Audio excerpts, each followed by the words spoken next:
Muy buenas tardes y la más cordial bienvenida al webinar Derecho Laboral Post-Coronavirus después del estado de emergencia que, organizado en conjunto entre la Escuela Nacional de la Judicatura y la Asociación Dominicana de Derecho del Trabajo y de la Seguridad Social.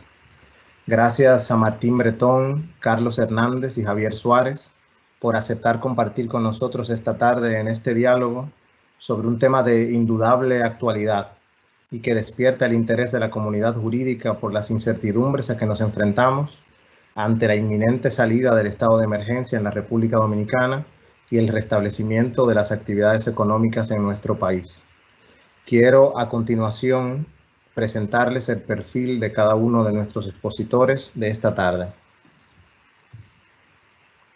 En primer lugar, contamos con la presencia de Carlos Hernández, quien es licenciado en Derecho por la Universidad Nacional Pedro Enríquez Ureña, UNFU, promoción 1985-90, magíster en la US Law de la Washington University en San Luis School of Law, 2015-2016, y doctor en Derecho de la Universidad París I, Panteón Sorbonne, en 2013. Es profesor titular y catedrático invitado de Derecho del Trabajo y de la Seguridad Social durante distintas épocas en varias universidades nacionales y extranjeras, autor de numerosas obras sobre derecho laboral y seguridad social y articulista en la sección semanal Consultorio Laboral del periódico Hoy. En segundo lugar, Javier Suárez, licenciado en Derecho por la Pontificia Universidad Católica Madre y Maestra, año 2001. Realizó una maestría en Derecho de la Seguridad Social en la Universidad Carlos III de Madrid, España, de 2003 a 2004. Y en su ejercicio se especializa en Derecho del Trabajo, en Derecho Cinematográfico y Societario. Es miembro de número de la Asociación Dominicana del Derecho del Trabajo y de la Seguridad Social, de la cual es su actual secretario general. Y por último, Martín Bretón, licenciado en Derecho magna cum laude por la Pontificia Universidad Católica Madre y Maestra, año 1991. Realizó una maestría en Administración de Empresa, MBA, y posgrado en Procedimiento Civil en la misma universidad, y además un máster en Dirección y Gestión de los Sistemas de Seguridad Social en la Universidad de Alcalá de Henares y la Organización Iberoamericana de Seguridad Social, OISS. Es especialista en Derecho del Trabajo y de la Seguridad Social por la Universidad de Salamanca. Realizó un diplomado en Gestión de Administración de los Sistemas de Seguridad Social en el Instituto Tecnológico de Santo Domingo, INTEC, y un diplomado en Resolución Alternativa de Disputas en la Universidad de Valparaíso y la Pucamaima. Fue asistente del ministro de Trabajo en el proceso de aprobación del Código de Trabajo. Ha sido viceministro de Trabajo, en virtud de lo cual fue representante gubernamental ante la Superintendencia de Salud y Riesgos Laborales, miembro del Consejo Nacional de Salud y presidente del Comité Nacional de Honorarios Profesionales. Ha impartido docencia en UNIBE, UAS y Pucamaima. En esta última es titular de las cátedras de Derecho del Trabajo y Negociación Colectiva, e igualmente ha participado en diversos cursos de formación en España, Italia, México, Costa Rica y Uruguay. El licenciado Bretón es gerente general de Bretón Sánchez Peralta, oficina especializada en asesoría de empresas en materia de Derecho del Trabajo y de la Seguridad Social.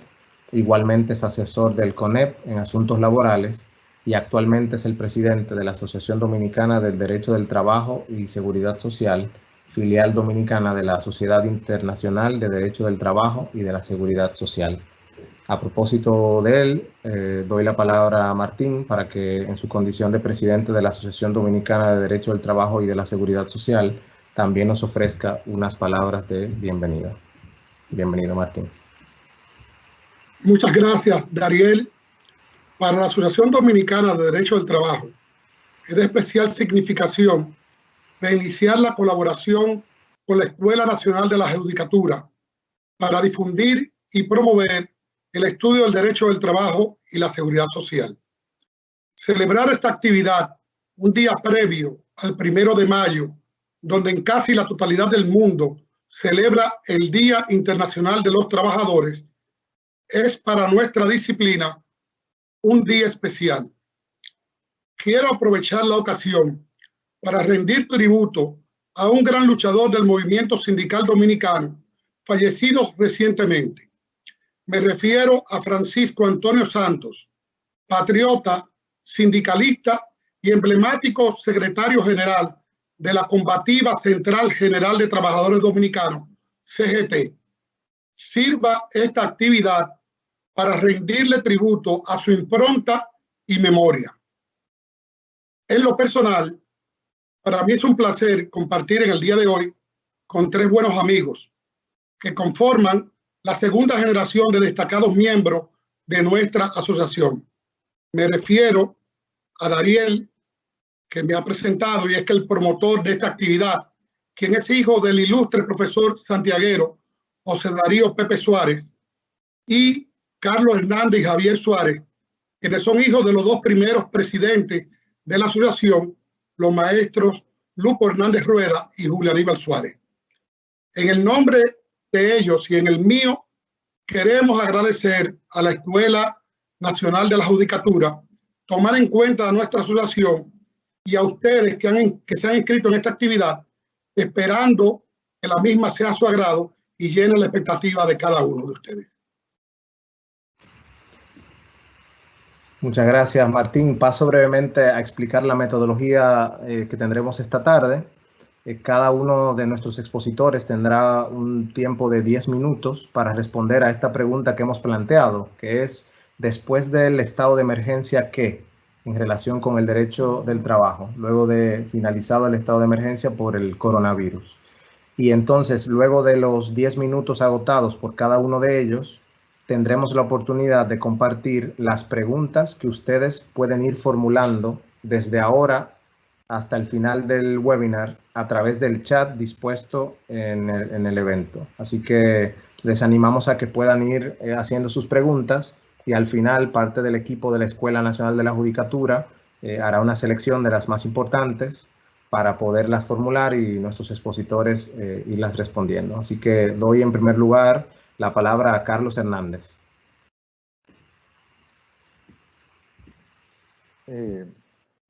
Muy buenas tardes a todos.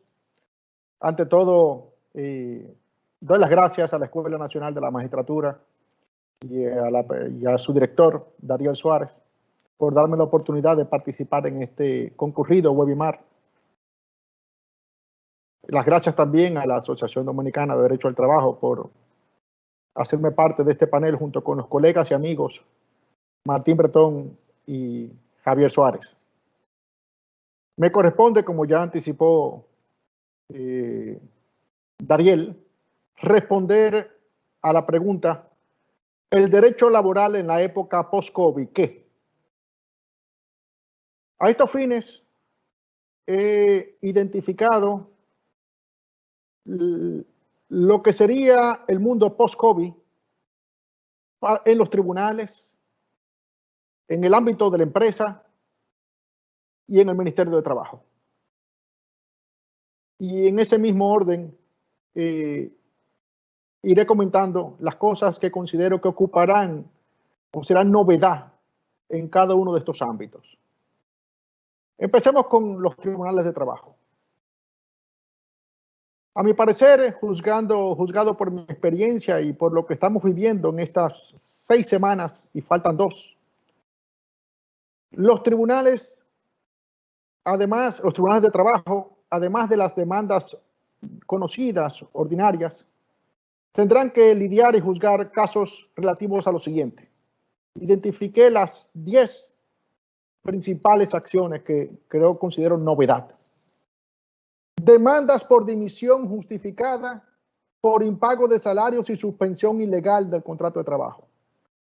Esa sería uno de los primeros casos que estarían llegando a los tribunales. En principio no representan mayor inconveniente si la empresa está provista de una debida resolución de autorización de suspensión. Sin embargo, al día de hoy todavía el Ministerio de Trabajo no ha concedido la primera resolución. Sabemos ya por noticias y medios que hay 841,000 trabajadores suspendidos, pero no se tiene resolución.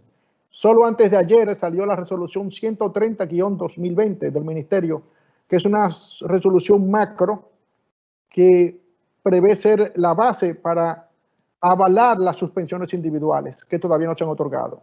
Esa resolución 130-2020 se refiere a un listado de empresas. En consecuencia, para afrontar este primer tipo de demandas, las empresas tendrán que estar en la lista de empresas a que se refiere a la resolución 130, y si no lo está, todavía le quedan un par de semanas para conseguir una constancia del Ministerio de la resolución. El segundo tipo de demandas de la era post-COVID son las demandas en daños y perjuicios por privación de ayuda gubernamental ante la pandemia COVID-19 a través del programa FASE. Es un tipo de acción que llegará.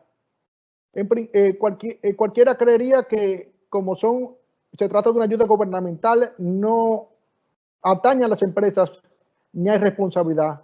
Sin embargo, es todo lo contrario. Por empezar, las empresas que no tenían a su personal en TCS acarrearán responsabilidad. Y son muchas, porque hay muchas que operan en la informalidad. Muchos de sus trabajadores no van a hacerse beneficiados por FASE y muchas de esas empresas han aplicado a su pensión. Incluso se han habilitado en el DGT-9, primero actualizando su DGT-13 porque no estaban formal y después suspendieron, pero sus empleados no están en FASE. Luego están los extranjeros sin visas de trabajo, suspendidos sin ayuda FASE y sin copago. Todos sabemos que en el país hay muchos trabajadores sin visa de trabajo. Ese será otro foco de acciones y demandas. Y en ese mismo renglón están los empleados excluidos por criterios no definidos en el decreto 143-20. Se trata, por ejemplo, de extranjeros con visa de trabajo, cotizando en TCS, pero que consultamos al Ministerio de Hacienda, a TCS, al Ministerio de Trabajo, ya la respuesta ha sido, no, el programa FASE es solo para dominicanos. Sin embargo, esas exclusiones no están explícitas en el decreto 143-20. Luego están los excluidos por errores atribuibles a la empresa, con incongruencias en sus registros o por fallos en el proceso de registro personal. Tercer tipo de demandas y acciones con las que tendrán que lidiar los tribunales de trabajo. Demandas por despido injustificado o en nulidad de desahucio por terminación del contrato durante la suspensión o durante el periodo de emergencia. Ese es un tema también que ya lo hemos tratado en otros webinars. Hay la creencia de que la suspensión impide el desahucio, que es nulo. Y esto es cierto cuando se trata de una suspensión cuya causa es inherente al trabajador. Sin embargo, el periodo de emergencia no es una causa inherente al trabajador. Y en cuanto a la suspensión, durante esta, la dimisión es posible, el despido es posible y el desahucio es posible. Cuarto tipo de demandas y acciones. Las demandas por dimisión justificada por impago de cotizaciones de TCS. Es aquí en donde se va a requerir de los jueces laborales que conozcan bien el régimen del programa fase 1 y lo sepan distinguir del fase 2. Por ejemplo, en fase 1 no aplica ese tipo de demandas y corresponderá rechazarlo, pero en fase 2 sí aplica, porque en fase 2 hay que cotizar y pagar. En cambio, en fase 1 se hace un copago vía la DGI en el formulario anexo B1 del formulario IR2. Demandas por dimisión justificada por impago de bonificación, participación neutral de la empresa. Es otro tipo de demandas por venir. Ya hubo una extensión para la presentación. Luego vendrán empresas que se acogerán al artículo 329 del Código Tributario para ganarse 2 meses. Y luego finalmente no pagarán por la situación económica. Esas son demandas que llegarán. Demandas por dimisión justificada o por despido injustificado junto a daños y perjuicios por pago incompleto del salario basado en un acuerdo de reducción salarial. Señores, los acuerdos de reducción salarial se están dando aquí y en todas partes del mundo. Entonces, ya han alzado las voces de que es ilegal, de que violenta el principio de la renunciabilidad de derecho, que violenta el principio principio de legalidad. Pero la realidad es que ya se están emitiendo, y de hecho lo emitían legislaciones como España, Francia, la Corte Suprema de Colombia, Argentina, Brasil, Costa Rica. Entonces hay que ir pensando que esos casos llegarán y que la Suprema tendrá que crear jurisprudencia. A nuestro entender, conviene validar estos acuerdos fijando condiciones y tomando como parámetro los criterios de las altas cortes de otros países y que ya existen y son accesibles, como por ejemplo que tengan un carácter temporal, que garanticen la estabilidad del empleo. Eso se está haciendo en Brasil, es decir, que no lo despidan ni puedan despedirlo en ese tiempo, que estén justificados en un hecho económico que ponga en riesgo la subsistencia de la empresa, o una circunstancia personal que beneficie al trabajador. Eso último cita en Francia. Todo esto es posible jurisprudencialmente en base a los artículos 36, 40, 41, 42 y 62 del Código de Trabajo. Séptimo tipo de demandas con que tendrán que lidiar los tribunales laborales. Demandas por dimisión justificada, por falta de pago y concesión de vacaciones y por violación del artículo 188 del Código. Todos sabemos que a finales de marzo, cuando empezó la crisis, el Ministerio de Trabajo aprobó la resolución 07-2020. Una resolución que instó a otorgar vacaciones a quienes ya la tenían anticipadamente. Eso lo permite el artículo 188 del Código de Trabajo. Pero se fue un poco más lejos e instó a otorgar vacaciones que no habían nacido, que no se tenían derecho legalmente. Y a partir de ahí, muchas empresas le han dado ya vacaciones del 2020 y 2021 adelante. Eso es un punto que vendrán demandas por ahí, dimisiones. Y será una ocasión para hacer jurisprudencias también. Y hay de dónde también. 8. Demandas por dimisión injustificada por impago de salarios basada en una suspensión ilegal superior a los 90 días de ley. El Código de Trabajo en su artículo 55 dispone que las suspensiones no pueden pasar más de 90 días. Pero en el artículo 59 dispone que la suspensión se mantendrá cuando la causa que la origina se mantiene. Hay una ocasión para hacer jurisprudencia y hay una ocasión para que el Ministerio de Trabajo también extienda, porque hay casos, el sector turismo, los hoteles, restaurantes y otros similares que en los 90 días no van a alcanzar. Por último, en cuanto a los tribunales, las demandas, recursos y defensas incidentales sobre el conteo y vencimiento de los plazos de prescripción de la acción y la caducidad para ejercer derechos y acciones. Igualmente lo relativo al conteo de la penalidad prevista en el artículo 86 sin fines del Código de Trabajo.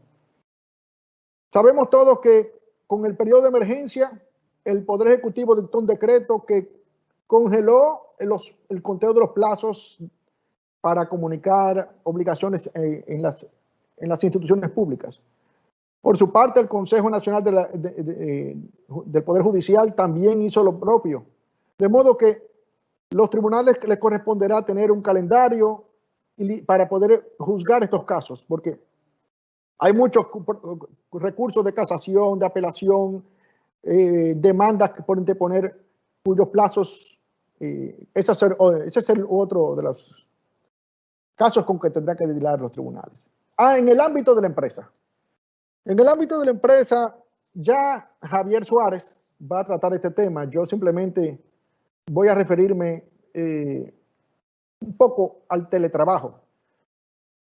El teletrabajo ya quedó para quedarse, vino para quedarse.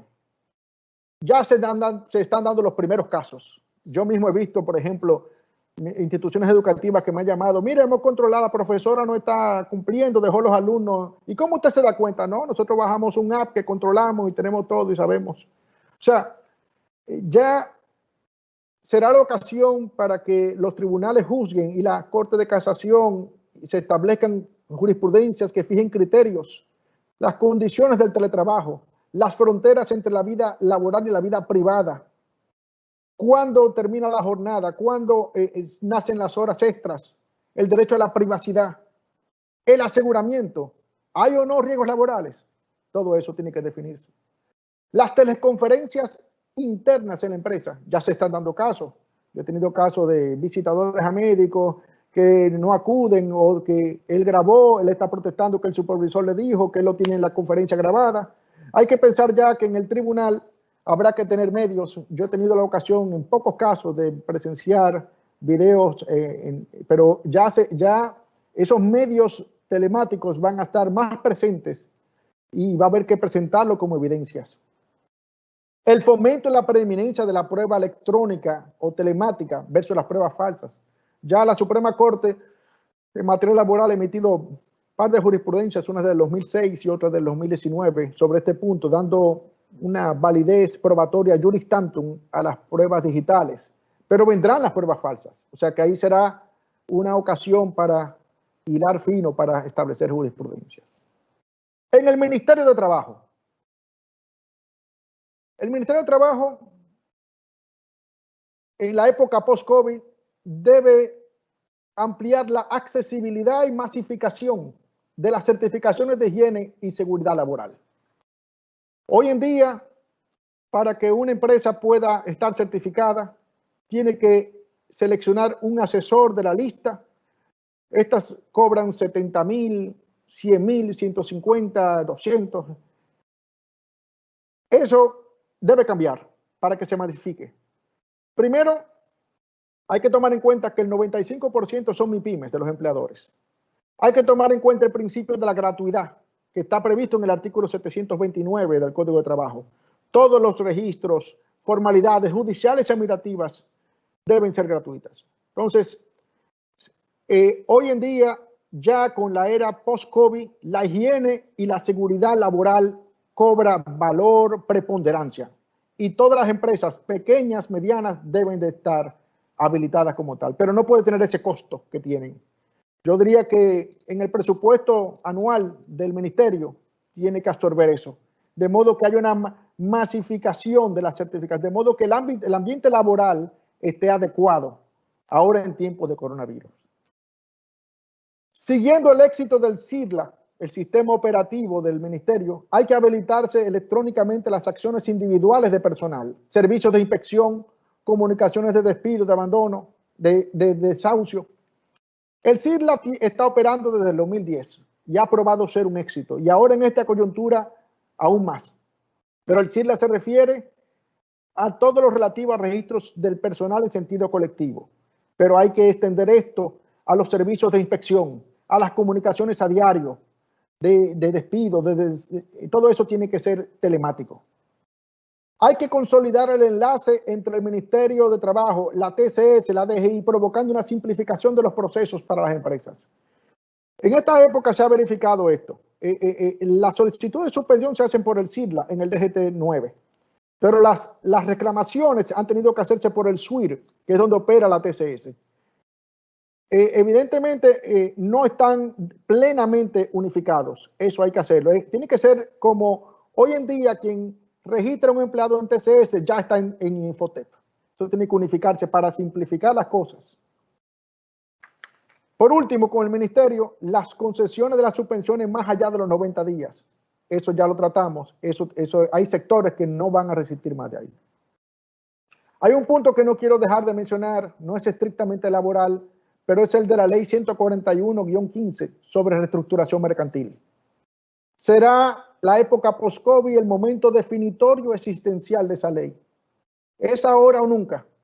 La época post-COVID 2019 determinará si esa ley se queda como letra muerta, por desuso, o si se convierte en una herramienta legal útil para salvaguardar y reestructurar empresas y conservar empleos.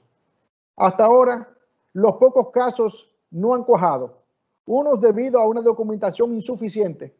La ley y su reglamento exigen muchísimas cosas. Y otros por una falta de interés real en reestructurar el negocio, usándose solo como medio para ganar tiempo frente a los acreedores. Finalmente, no quiero dejar de referirme a la reforma al Código de Trabajo.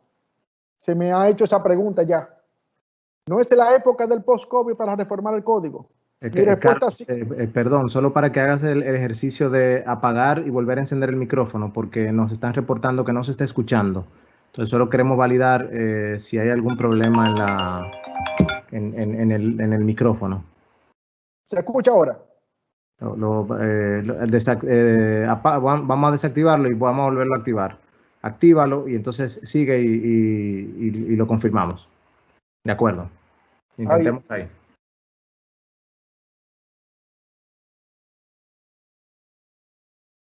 Ahí, se escucha ahora. Se escucha ahora. Sigue adelante y lo confirmamos ahora mismo. Ok, ya voy a concluir sencillamente. La reforma al código.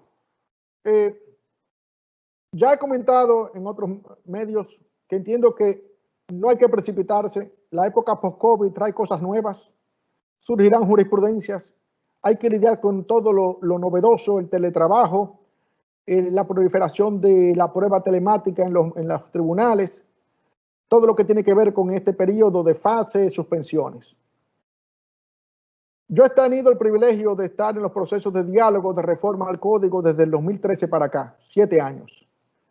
Y me marcó mucho el último comentario del profesor y maestro Rafael Alburquerque en una última reunión que tuvimos en INTEC. Martín Bretón, que acompaña aquí, estaba presente.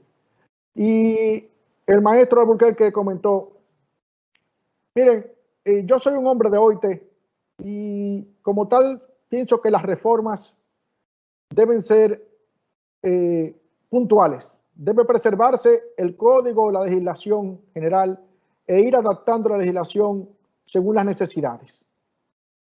Y en todos estos procesos de 7 años yo he llegado a la misma convicción. Lo conveniente es reformar el código en aspectos puntuales. Así lo han hecho, por ejemplo, Alemania con su código civil de 120 años. Francia con su código civil desde el año 1804. Todos han ido actualizándose con la jurisprudencia y en momentos oportunos se ha reformado, se ha actualizado. Nosotros estamos más o menos en la misma circunstancia y concluyo como sigue. En todo caso, en cuanto a la reforma a la legislación laboral, no somos partidarios de una reforma estructural, sino de una que introduzca mejoras puntuales, basadas por un lado en la práctica y experiencia local y por otro lado en el derecho comparado, es decir, en lo que se está haciendo en otros países, especialmente en los que compiten con República Dominicana como atractivo de las inversiones. Y siguiendo las sugerencias de organismos internacionales tales como la Organización Internacional del Trabajo. Muchas gracias. Muchas gracias, Carlos. Vamos a dar la palabra a continuación a Javier Suárez. Gracias, Dariel, por la invitación. Agradecemos a la Escuela Nacional de la Judicatura y también a la Asociación Dominicana de Derecho del Trabajo la invitación que nos hicieran para estar aquí en este webinar con dos grandes amigos como son Carlos Hernández y Martín Bretón, a los cuales le tengo un gran aprecio. Mira, como yo soy de las personas que a veces no concatena bien las ideas, tengo esta presentación que ya nuestros amigos que están con nosotros la están viendo, para ir hablando prácticamente de qué ha sucedido o qué va a suceder o qué está sucediendo ahora mismo, como decía Carlos, con un tema muy específico que es el tema. No sé si se pasa la presentación. No. Ahí sí. Perfecto. Bueno, ¿qué pasó, señores? ¿Qué nos pasó a todos? Por este coronavirus tuvimos que cambiar la forma en que trabajamos. Llegó en una situación que nadie se la esperaba, ningún gobierno estaba preparado para esta situación. Se comenzaron a cerrar los negocios desde el 17 de marzo que el presidente dio el primer discurso. Y al otro día vino la resolución 0720 del Ministerio de Trabajo, se comenzaron a suspender los contratos de trabajo, pero también se instaba a dar vacaciones, lo que era el pago de la semana adelantada. Y el tema en concreto que yo voy a trabajar, o que voy a exponer con ustedes, perdón, es que se daba la opción del teletrabajo. O sea, teníamos la opción también de esos trabajadores que teníamos dentro de nuestras empresas, enviarlos a teletrabajar. ¿Y qué pasó realmente con esto? Esto ha sido para los temas de lo que se llamaba la Uber economía, la Geek Economy y otras cuestiones de la economía colaborativa, un boost. Le ha dado un boost a lo que es la digitalización totalmente. O sea, lo que eran las reuniones antes en presenciales se han trasladado 100% a lo que es lo digital. Fíjense que este mismo webinar que suscitó el interés de miles de personas está siendo llevado a cabo ahora mismo desde nuestras casas a través de la tecnología. Esto no podría haberse dado como era el teletrabajo en los años 70 cuando empezó, ni cuando se tuvo esa discusión a finales de los años 90, que muchos países de Europa comenzaron a legislar sobre esto, ni cuando se trató de entender a principios de los 90. Ese bus nunca tuvo que llegar una pandemia que nos obligara a entrar dentro de las casas para que este teletrabajo comenzara a darse. Ya incluso hay empresas que están hablando de reducir sus espacios en millones de metros cuadrados porque se han visto que esta situación se puede hacer. Se dice que a nivel global se ha aumentado la producción casera de teletrabajadores, vamos a decir, o sea, la productividad en un 28%, pero esto trae también otros problemas. El 30% de los servicios que utiliza ese trabajador también han aumentado. Y qué decir, como todos lo sabemos, de la cuenta de los supermercados han aumentado en un 100%. ¿Qué pasa? Que cuando tú tienes tres lugares, como la casa, el trabajo y el área de sociabilización juntos en un lugar, todo esto conlleva estas situaciones, que el trabajador ya no tenemos esas 8 horas separadas, que se hacían 8 horas de trabajo, 8 horas en la casa para descansar y 8 horas de sociabilización. Todo lo tenemos en la casa. Y entonces, aquí en República Dominicana, lamentablemente, no tenemos una legislación al respecto. Lo que tenemos es únicamente lo que es el trabajo a domicilio, pero si sabemos bien claro, el trabajo a domicilio se utilizaba para otro tipo de trabajo, no tenía esta connotación digital, no había ese control total. O sea que tenemos que hacer una legislación, como dijo Carlos anteriormente, no tiene que ser una reforma estructural al código, sino puede ser una legislación aparte, incluso en la comisión de reforma, que Martín y Carlos conforman parte de ella, lo contempla eso, el teletrabajo. También hay un proyecto de ley que fue introducido a principios de enero en el Senado de la República, que consta de 10 artículos, pero no lo define bastante bien. También esto del teletrabajo puede ser regulado de otra forma, puede ser regulado a través de los convenios colectivos, si en realidad se hicieran para eso, para regular en nuestro país las condiciones de trabajo, o también a través del mismo contrato de trabajo. El empleador establece las normativas con su trabajador, con su teletrabajador, y puede darse el caso de que eso se regule por ahí. En otros países ya han empezado con una legislación, por ejemplo en Chile, aprobaron una legislación reciente, dada la situación. En muchos ministerios de trabajo también se han dado resoluciones al respecto, que pudiera ser el caso aquí. Pero, señores, esto tiene variadas complicaciones. Por ejemplo, ¿quién pone qué? Y los call centers en República Dominicana, que han sido los que más han enviado teletrabajadores por el mismo hecho de la prestación de servicios, como se da dentro de la empresa, se puede replicar igualmente en el trabajo, han tenido muchísimas complicaciones con estas situaciones, porque los trabajadores le dicen, miren, no tenemos internet, la luz se va, no tengo una computadora, el espacio no es adecuado, tengo que compartirlo con mis hijos, con mi familia, no hay forma de hacerlo. Entonces, eso ha complicado bastante la situación de los teletrabajadores. Y las empresas han tenido que hacer de tripa corazón para continuar con esta situación.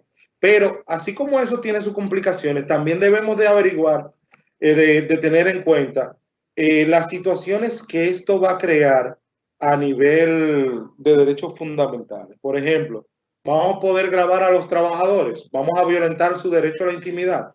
Entiendo que ahí también, como no tenemos una legislación, van a tener que venir los tribunales a suplir, porque hay muchas cuestiones que no son razonables. Tú no puedes ponerle una cámara a un trabajador sin un consentimiento para grabarlo el día entero, para ver o encender, por ejemplo, la cámara de la computadora para ver si el trabajador está ahí. Hay que legislar o ponerlo en el contrato de trabajo esas cuestiones para que todo eso quede claro, para que no se infrinja en una violación al derecho a la intimidad del trabajador, porque recordemos que el teletrabajo se lleva a la casa. No es que estamos estamos en un ámbito íntimo, por así decirlo. Salvo sería el caso que las empresas pudieran... Pero no me atrevo a topar nada.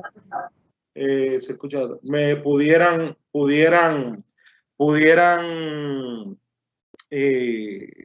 si pueden ver lo que hace el trabajador. También, por ejemplo, para verificar si el trabajador está ahí, pudieran ponerle un GPS a la flota del celular, por ejemplo, para ver si se mantiene ahí. O, por ejemplo, en el caso de un accidente de trabajo, ¿cómo vamos a trabajar esto? La ley actualmente lo que regula es el accidente in itinere, el accidente que sucede entre la casa al trabajo y del trabajo a la casa. Ahora mismo, por ejemplo, si un trabajador tiene un accidente de trabajo, va a tener que socorrer la jurisprudencia o los tribunales para que sea admitido como se hace en los países europeos, sea admitido ese accidente como un accidente de trabajo por la situación actual del COVID que ha forzado, y más con que el presidente de la República y el Ministerio de Trabajo instaban a mandar a los trabajadores a sus casas a teletrabajar. Y miren, señores, todos estos aspectos los podemos ampliar en las preguntas porque lamentablemente teníamos el tiempo muy limitado y tuvimos que hacer una presentación bastante corta, pero entiendo que dimos la pincelada pertinente para que ese debate se abra luego de las presentaciones. Vamos a hablar un poco, porque esto es una cuestión judicial y estamos en la Escuela Nacional de la Judicatura, de lo que ha pasado. Pero, por ejemplo, en el área nuestra, en el área laboral, no se está teletrabajando. Sí hay otras áreas que están teletrabajando, como lo pueden ver ahí, pero nosotros no. Lo que dice el trabajo de jurisdicción inmobiliaria es única y exclusivamente para el registro inmobiliario, no así la jurisdicción per se, no los tribunales.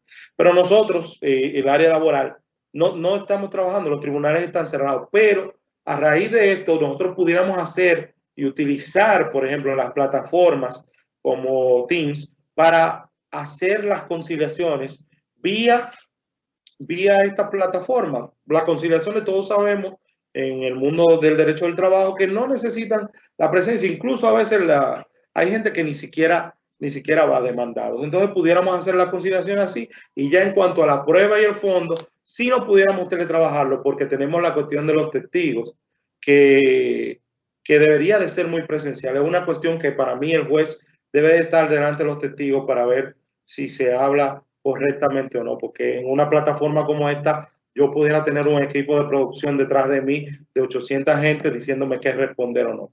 Y como ya el tiempo se me está acabando, voy a terminar con dos situaciones, una a modo de chanza y una a modo de un análisis más profundo. Las dos conllevan ese análisis profundo, pero esta primera es esta pregunta: teletrabajar en esta situación actual del COVID, ¿ha sido lo que esperábamos?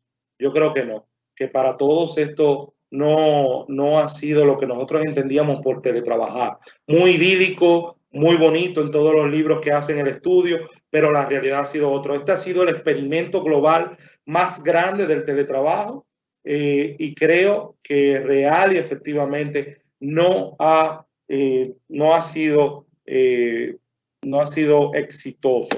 Y termino mi presentación, y espero que no se me castigue por haber pasado con 1 minuto y algo, con esta frase de Alberto Cañigueral. Alberto Cañigueral es el fundador de un blog que se llama Consumo Colaborativo. Cuando empezó la Uber Economy, sí existía el compartir los bienes infrautilizados. Ahora se hacen para generar capital. Y Albert dice esta frase que dice que lo que estamos haciendo estos días desde casa confinados no es trabajo en remoto, es supervivencia. Cualquier cosa, estamos a la orden para ampliar todos los conceptos que hemos dicho aquí, porque, vuelvo y repito, como el tiempo era escasamente limitado, no pudimos hablar más de lo que entendíamos. Muchísimas gracias. Muchas gracias, Javier. Algunas personas nos han reportado que tienen alguna dificultad con el audio, que no están escuchando. No obstante, hemos continuado el evento, estamos verificándolo y de todas maneras el evento va a ser grabado y subido al canal de YouTube de la Escuela Nacional de la Judicatura. O sea que si hubiera alguna dificultad ahora para escuchar, pues entonces van a tener la oportunidad de ver el audio íntegro y ya hay muchas preguntas que la gente nos ha hecho. Y luego de la exposición de Martín, entonces, bueno, dialogaremos sobre las preguntas y luego colgaremos el video en YouTube. Así que gracias, Javier, y doy la palabra a Martín Bretón. Muchas gracias. La intención nuestra ahora, en este poco tiempo, es hablar brevemente sobre cuestiones al aire para que luego, con las preguntas de ustedes, nosotros podamos iniciar un debate sobre diferentes cuestiones que vamos a ver en las situaciones, en las relaciones laborales en República Dominicana, después que salgamos de esta, no salir de la pandemia, sino de la cuarentena.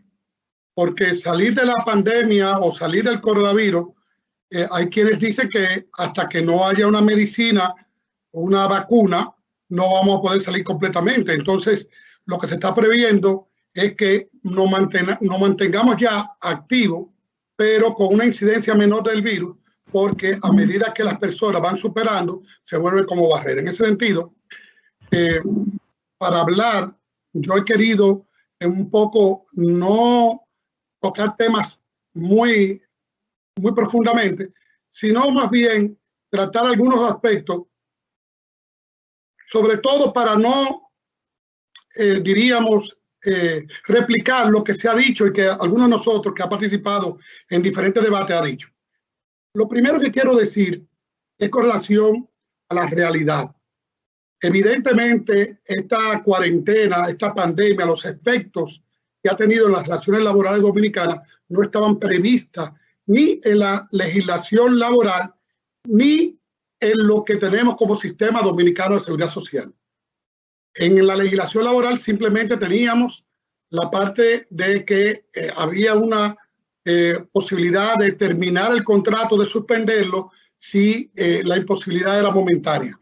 Pero el impacto que esto tiene a nivel nacional, la cuarentena que manda a todo el mundo, a la gran mayoría de los trabajadores, a quedarse en su casa, eso implica una reducción importante de ingresos que el Código de Trabajo no lo previó, porque al establecer que cuando están suspendidos los contratos no se paga salario ni el trabajador presta su servicio, evidentemente hay un problema que debería, en teoría, subsanar la seguridad social.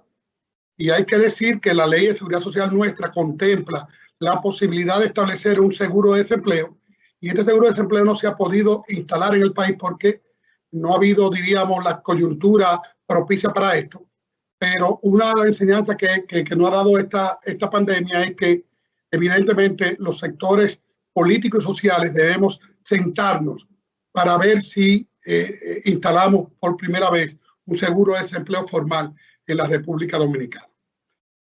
En cuanto a la suspensión de los contratos, desde el primer momento, yo he sido bastante abierto en el sentido de que si el presidente de la República, por una orden, ni siquiera por un decreto, ordenó en un discurso que los trabajadores no acudieran a trabajar e impuso un toque de queda e impuso un control de las autoridades a abrir y cerrar negocios, evidentemente ya los trabajadores no están en la disposición de acudir a su trabajo, por lo que la suspensión del primer momento no es por voluntad del empleador ni del trabajador, simplemente por voluntad de el presidente de la República, por lo que mi opinión provocadora es que el empleador no debía ni siquiera notificar la suspensión al Ministerio de Trabajo, porque simplemente el trabajador no fue a trabajar que al no ir a trabajar simplemente no tiene derecho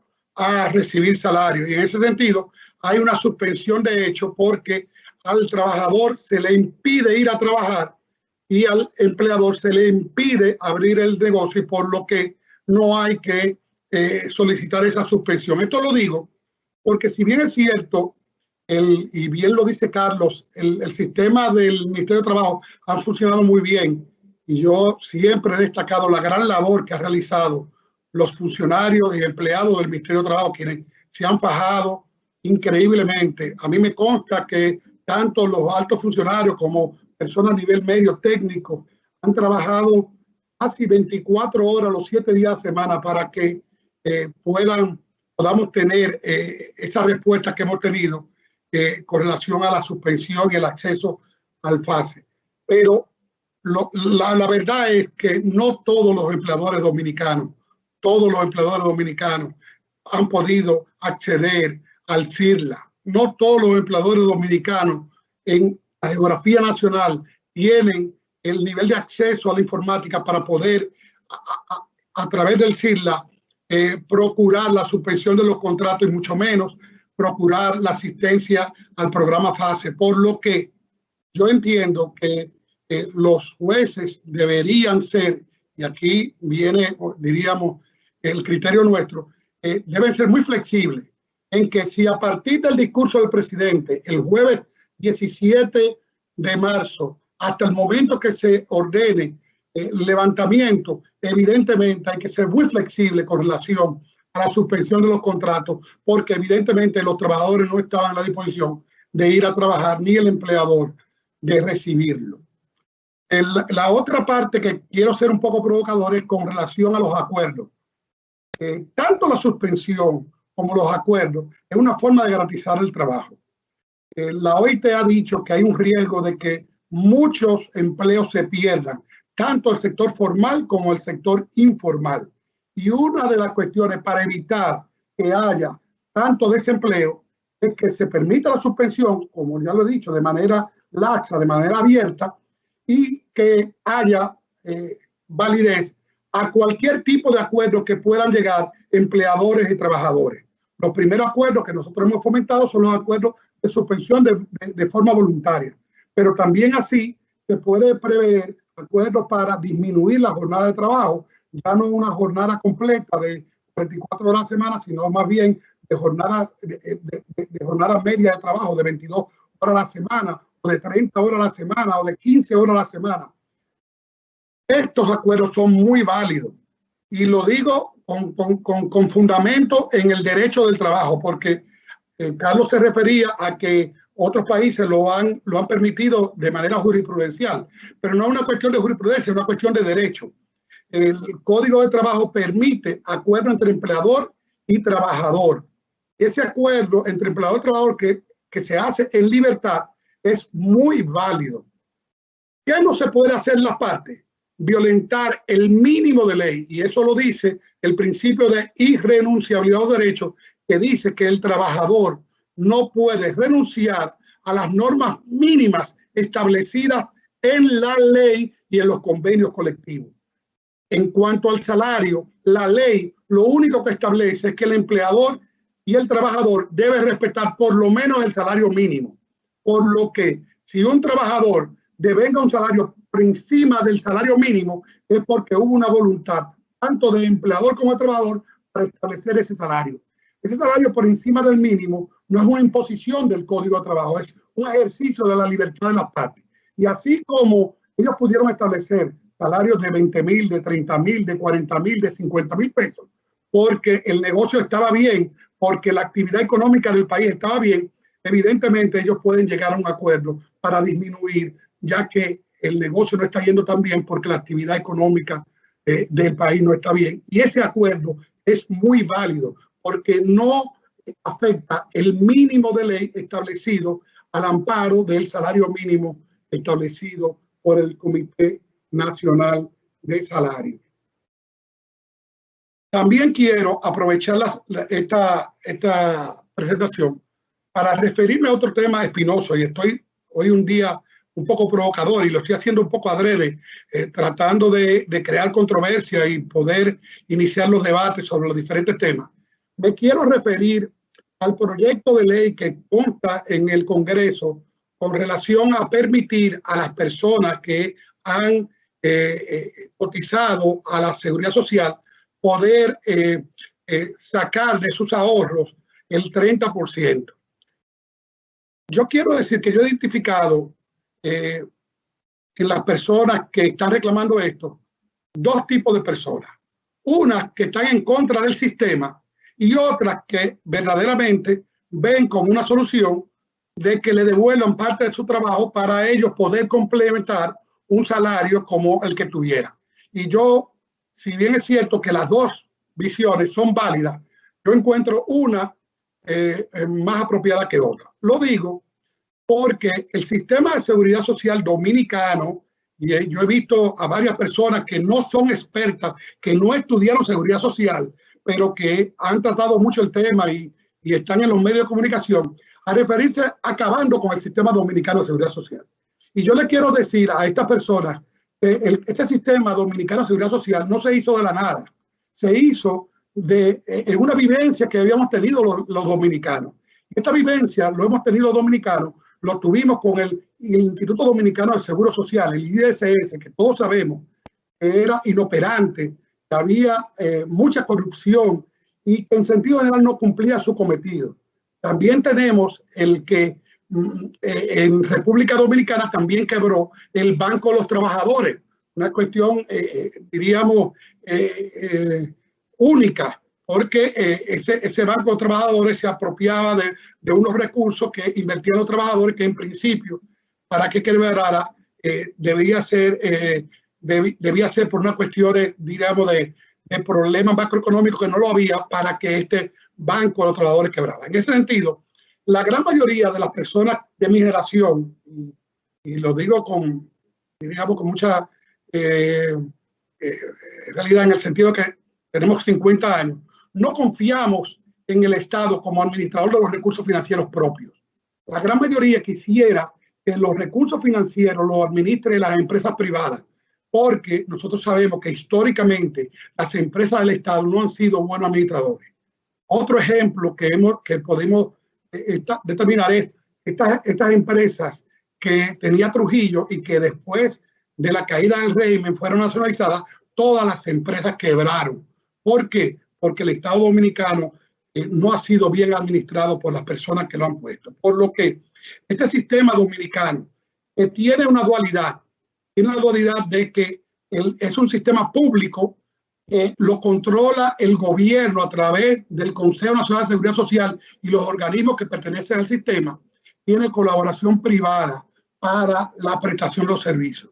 Y el problema que tiene el sistema es un problema más bien de control y de gestión de seguridad social, más que del propio sistema. Con relación a la AFP, yo quiero decir que esta solicitud que hay de poder acceder a los 30% se da en una doble paradoja. Lo digo porque una doble paradoja, porque si bien es cierto, la gran mayoría de las personas saben cuánto tienen, es gracias a que el sistema dominicano permite que cada persona sepa cuánto tiene ahorrado en su fondo de pensiones. Si tuviéramos un sistema público de reparto, no supiéramos cuánto tiene cada persona y por tanto no pudiéramos reclamar lo que nosotros hemos cotizado en la seguridad social. Esta es una primera paradoja. La segunda paradoja es que el sistema de seguridad social en cuanto a pensiones se concibió para que los fondos fueran administrados dentro del sector privado, es decir, que la AFP invirtiera en las empresas privadas. Pero en el año 2007, con la primera modificación a la Ley de Seguridad Social, el gobierno aprovechó para permitir que los administradores de fondos de pensiones que no podían, por la ley original, depositar fondos en el gobierno, en esta modificación del año 2007, se le permitía a la AFP depositar los fondos en el Banco Central y en los diferentes bancos del Estado. Y claramente, si el Banco Central tiene mejores tasas para la inversión a largo plazo que cualquier otro, es lógico que las administradoras de fondos de pensiones inviertan los fondos en el Banco Central. Ahora bien, esto trae como paradoja que la ley tenía contemplado originalmente que este dinero fuera invertido en las empresas para que las empresas a su vez tuvieran un financiamiento a largo plazo, a muy bajo costo, y puedan reinvertirlo y poder producir nuevos empleos, lo que producía lo que en aquel entonces denominábamos el círculo virtuoso que tanto habló el ministro de aquel entonces, Milton Ray Guevara. Pero al invertir el dinero en las instituciones del Estado, ese dinero no se está invirtiendo en crear nuevos empleos y ese dinero simplemente ha servido para tapar los déficits financieros que hemos tenido hasta este año en República Dominicana. Por lo que al pedir el dinero que lo saquen de la AFP, lo que estamos haciendo es que decirle al gobierno que saque el dinero, que devuelva el dinero que tiene depositado las diferentes AFP. Y en ese sentido, lo que yo estoy de acuerdo es que en vez de pedirle que devuelva el dinero de AFP, y yo creo que si lo vamos a hacer en una próxima modificación a la ley, como está pendiente, una adecuación a la ley de seguridad social, debíamos volver a preguntarnos si es preciso o no, o si debe haber un límite a la inversión pública de los fondos del AFP. Pero lo más importante aquí es que podemos pedirle al gobierno que pudiera crear las medidas, tal como lo ha hecho con el FASE, de proveer de fondos para que todos los trabajadores dominicanos que hayan cotizado a Seguridad Social puedan obtener parte del salario que han dejado de devengar a través de unos fondos proveídos por el gobierno utilizando el programa ya creado de FASE. Por tanto, yo no estoy de acuerdo con esta ley y que ciertamente si hay que discutirlo esto en una próxima enmienda general a la Seguridad Social, estoy totalmente de acuerdo. Por último, yo quiero llamar la atención porque desde el primer momento nosotros como expertos en derecho del trabajo, la gran mayoría de nosotros siempre hemos hablado del cumplimiento de la ley pura y dura. Y la mayoría de nuestros colegas y yo mismo, originalmente estábamos diciendo que, bueno, hay que suspender los contratos de trabajo y como la ley dice que no hay que pagar salario al trabajador, no hay que pagarle nada y simplemente el trabajador se va para su casa sin nada. Con posterioridad a esto y viendo el impacto que esto iba a tener en la población, nosotros hemos siempre mantenido de que debe prevalecer el principio de buena fe. El principio de buena fe entre el empleador y el trabajador.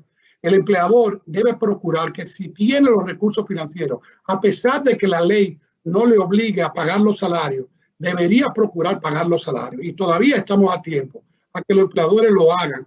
Como yo he visto muchos empleadores que lo han hecho. Hay muchos grupos económicos que no han suspendido los contratos de sus trabajadores y han cumplido con el pago. Esta buena fe, yo pienso que debe ser extendida también a los colegas, abogados y también en la justicia, porque al empleador de buena fe que ha suspendido el contrato y que pueda pagar parte del salario, hay que verlo en su justa dimensión.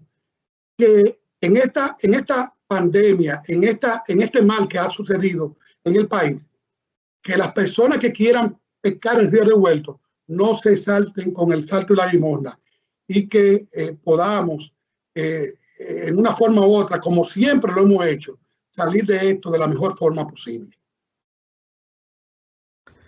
Muchísimas gracias, Martín. Damos las gracias a un promedio de unas 500 personas que tenemos como asistentes y que han formulado una cantidad importante de preguntas. El equipo de la Escuela Nacional de la Judicatura ha hecho una selección y una depuración de ellas para garantizar que no se repitan y que toquen los aspectos más importantes. Y entonces nada, las formularemos de manera general, salvo que alguna vaya dirigida a alguno de ustedes de manera particular y ustedes podrán ir interactuando, respondiendo cada una de esas inquietudes. Si por recomendación del gobierno las empresas comienzan con la apertura gradual y un empleado se enferma y decide demandar, ¿sobre quién debe recaer la demanda o la responsabilidad? ¿Sobre el gobierno o sobre la empresa?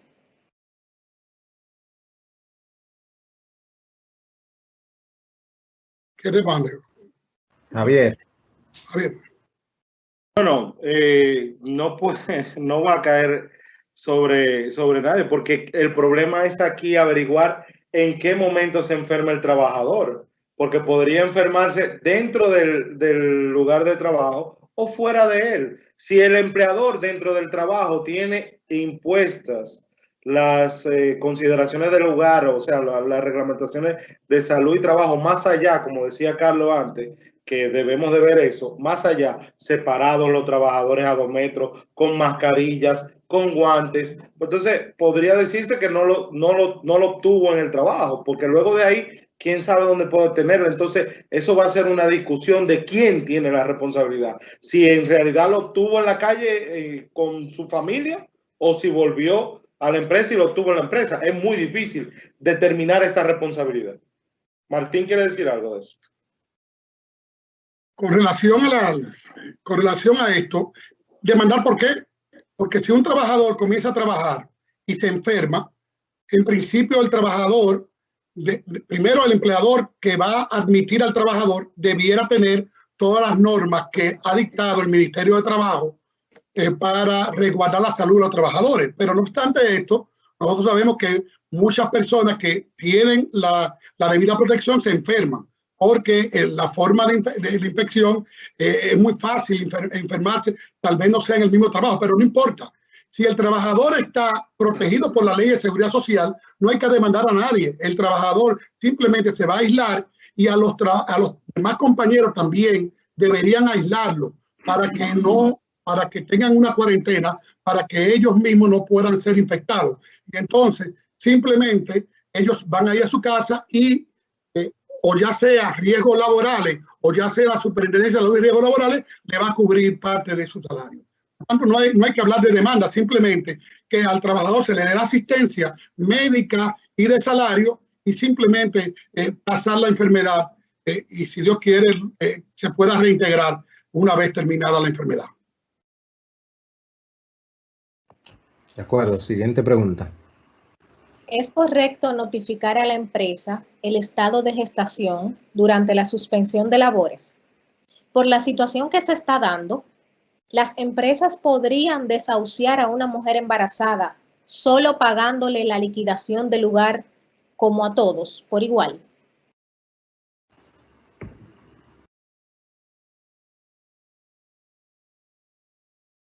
¿Quién se anima a responder? Dejémosle sacarlo.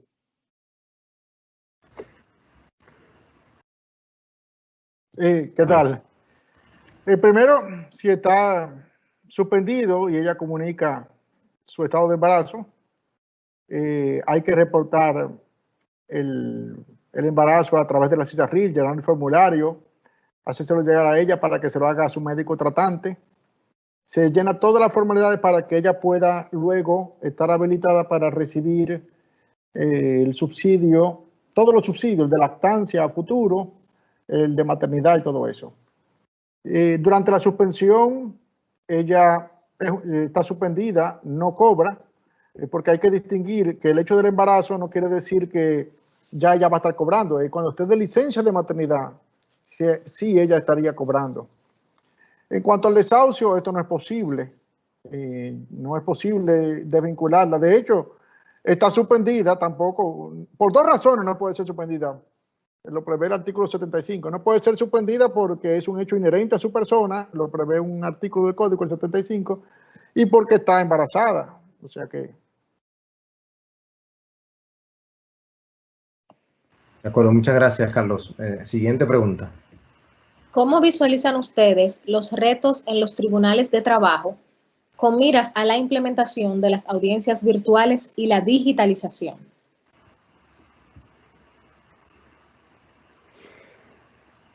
Sí, adelante, Carlos. Yo pienso que ya el presidente de la Suprema Corte de Justicia se ha referido al Plan de Justicia 2024, lo hizo el 7 de enero, el Día del Poder Judicial, lo hizo en la Cámara Americana de Comercio en febrero, y ahora se hizo recientemente, la semana pasada, en Webimar, que confirma que el Poder Judicial está caminando a eso. Pienso que hay que ir observando cómo lo han hecho en otros países. En Brasil es el pionero con el sistema Push Up, y empezó a principios de este siglo. Y lo que se nos explicó un grupo de laboralistas que participamos en un evento auspiciado por la OIT, en ese entonces estaba Oscar Remídez Uriarte explicándolo. El sistema, el sistema electrónico judicial del Brasil empieza desde la introducción de la demanda hasta su culminación en todo el proceso. Todo se hace digitalmente, todo se hace, los recursos se hacen todo electrónicos. Se registra la persona el abogado ya tiene acceso a todos. Según lo que yo escuché en el webinar de la semana pasada, sobre todo en uno de los discursos previos del presidente de la Suprema, ya eso se está previendo. O sea que yo pienso que estamos camino hacia eso. Es un proceso, creo que lento, pero creo que vale la pena. Finalmente quiero hacer un comentario. Yo pienso que hay un abismo en la forma como están operando los tribunales y el sector privado judicial. Normalmente cuando llega una demanda, le llega al cliente, el cliente se la manda electrónicamente al abogado, a la firma de abogados, todo es digital. Entonces el asunto comienza a desdigitalizarse, o sea, a caer en la realidad cuando hay que hacer una impresión de 4 ejemplares, hay que trasladarse al sitio. Normalmente en un proceso laboral eso conlleva ir a una audiencia, trasladarse a ver la lista de testigos.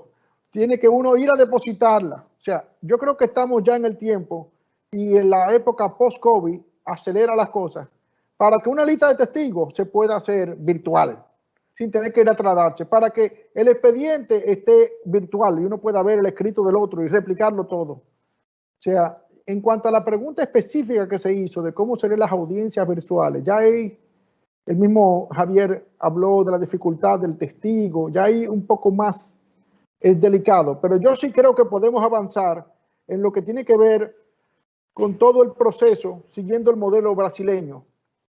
Ese es mi parecer. Javier. Sí, yo quería decir básicamente lo que dijo Carlos ahí al final, sobre todo en nuestra jurisdicción, la laboral, cuando llevamos testigos. No es una cuestión que no sepamos todo que hay testigos especiales, por así decirlo. Entonces, tener vamos a decir, ese ejercicio de una audiencia de prueba y fondo, tenerla vía digital, creo que no va a ser lo ideal. Eso en el área de nosotros específicamente, que es la laboral. Creo que ahí debería de verse la forma de cómo se haría. Y corroboro todo lo que dice Carlos de las cuestiones de los depósitos, de la lista de testigos y todo esto. Todo debería de comenzar a digitalizarse muchísimo más. Creo que Martín quiere responder también.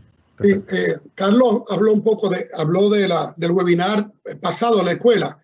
Nosotros pudimos participar y a mí me encantó muchísimo. Yo estoy muy emocionado con lo que presentó la Suprema Corte de Justicia con relación a todo el proceso. Evidentemente va a ser un proceso totalmente digital. Y en el caso de los testigos, Javier, yo no lo considero así. Ya hay experiencia porque ya se está haciendo en el ámbito penal, se está haciendo esto en las medidas que se están tomando en el penal y simplemente el testigo va a un sitio y allá los abogados le van a hacer la pregunta en sus diferentes despachos y van a hablar con el testigo que va a estar ahí con un secretario donde va a prestar su testimonio. A mí me gusta mucho eso, sobre todo para que quede constancia de que la declaración de los testigos, una cosa que hemos adolecido siempre es que la declaración de los testigos no están totalmente bien recogidas por la secretaria porque no pueden hacerlo rápidamente y al hacerlo digitalmente va a quedar grabada los testigos. Eso va a ser muy interesante en todo punto de vista porque vamos a ver la reacción del testigo cuando hable, vamos a poder comparar una cosa muy importante que tú hablaste un poco, Javier. Vamos a poder comparar quiénes son los testigos verdaderos y hay unas quejas históricas de que algunos colegas presentan a los mismos testigos en los mismos casos. Lo vamos a conocer porque vamos a saber en la base de datos cuáles son los testigos que han atestiguado en otros casos. Por tanto, yo creo y tal vez entiendo que debe haber una modificación legal.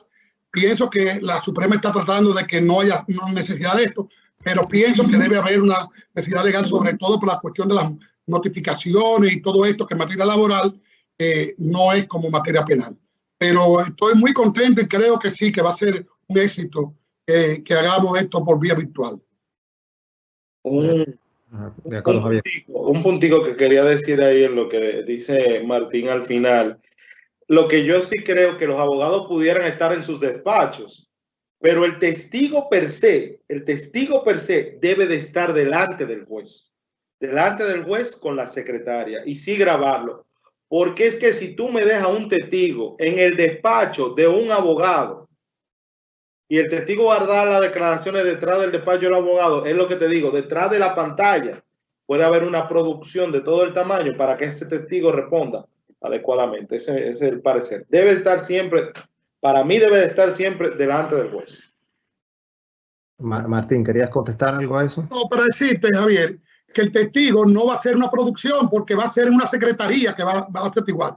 Y te digo que ahora mismo, en materia laboral, el único que ve el testigo es cuando el testigo testimonia por primera vez, porque tanto en la Corte como en la misma Suprema Corte de Justicia es válido la simple declaración que consta en un acto.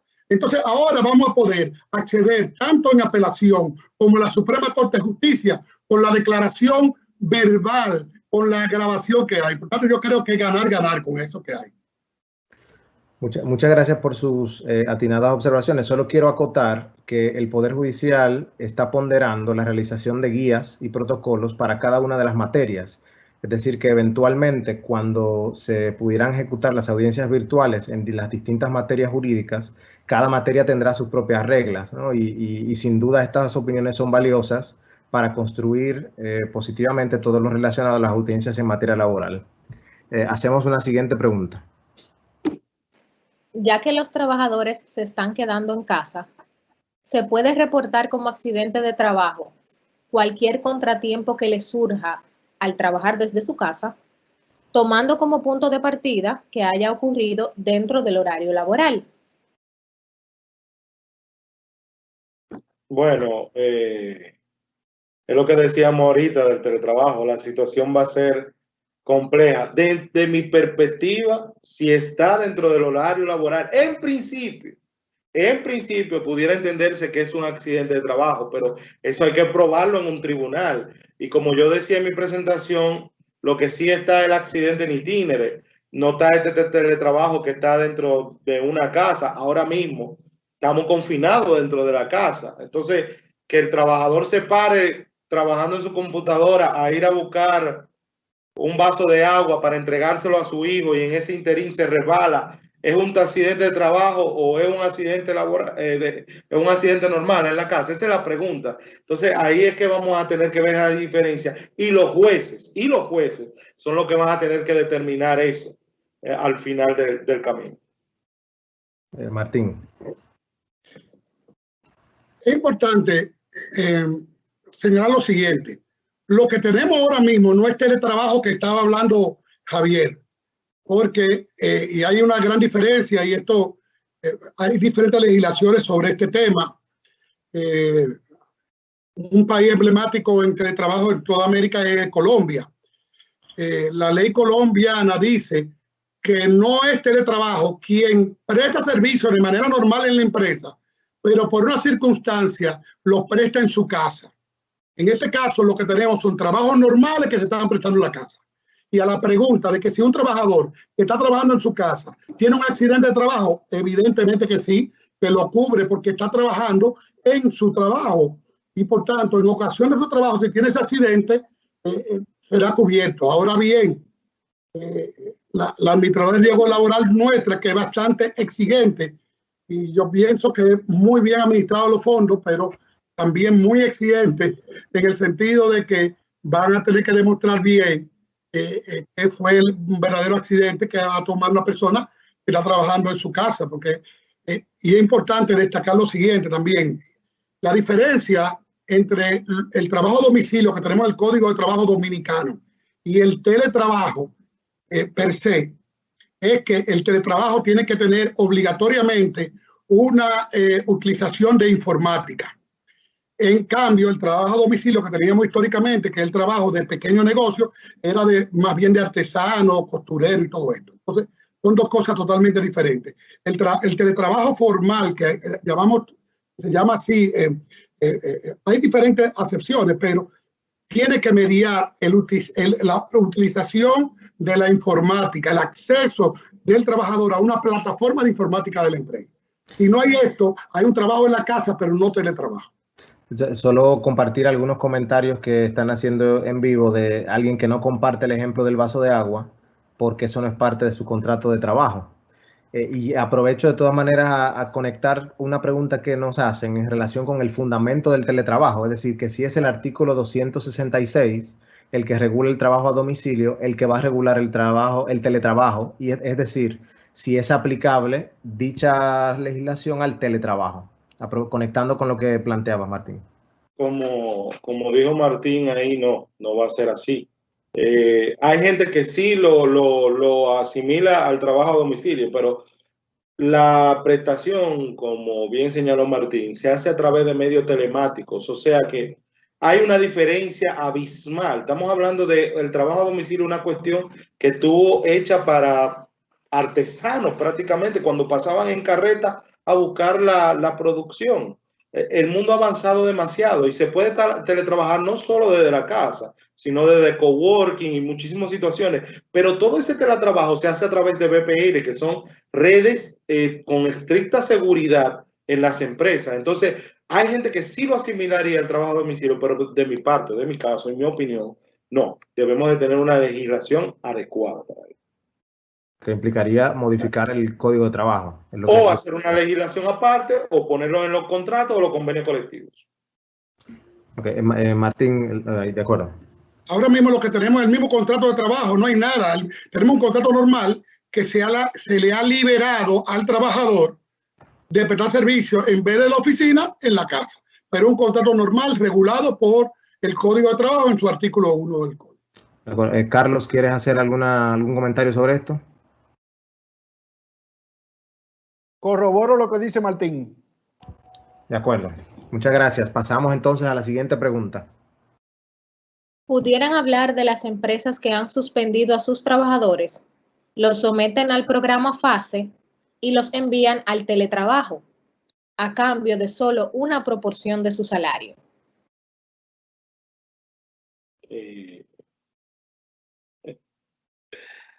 Carlos, responde. No sé si la captaron, pero de todas maneras la repetimos, que es las empresas que suspenden a sus trabajadores, los sometieron a FASE, pero los enviaron a teletrabajo a cambio de solo una proporción de su salario. Bueno, si lo someten a FASE, quiere decir que lo suspendieron y que el gobierno le está dando una ayuda. Y cuando la persona que hace la pregunta dice, solo le pagan una parte, se está refiriendo al copago voluntario, que no está mal. O sea, la persona va a estar recibiendo el dinero de FASE y el empleador le está pagando. Lo que está mal es aprovechar los fondos que están previstos para el que está en su casa sin trabajar, los fondos del gobierno. Ahí es que está mal el asunto, pero después la persona, o sea, en otras palabras, si la persona está trabajando, aunque sea en teletrabajo, no debió ser reportado en su pensión ni tampoco cogerse a FASE. Exacto. Muchas gracias. Bueno, Martín. Hay una fase, lo pueden hacer si lo sometieron a fase 2. El fase 2 es el fase de las empresas pequeñas, que la pequeña y mediana empresa que mantienen a sus trabajadores normal pagándole y los meten en fase para que el gobierno le avance hasta 5,000 pesos.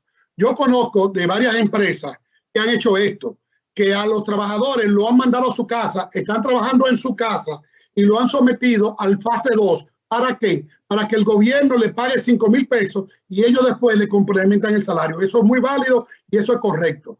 Lo que sería incorrecto es someterlo al fase 1, donde está suspendido, porque si está suspendido no puede trabajar.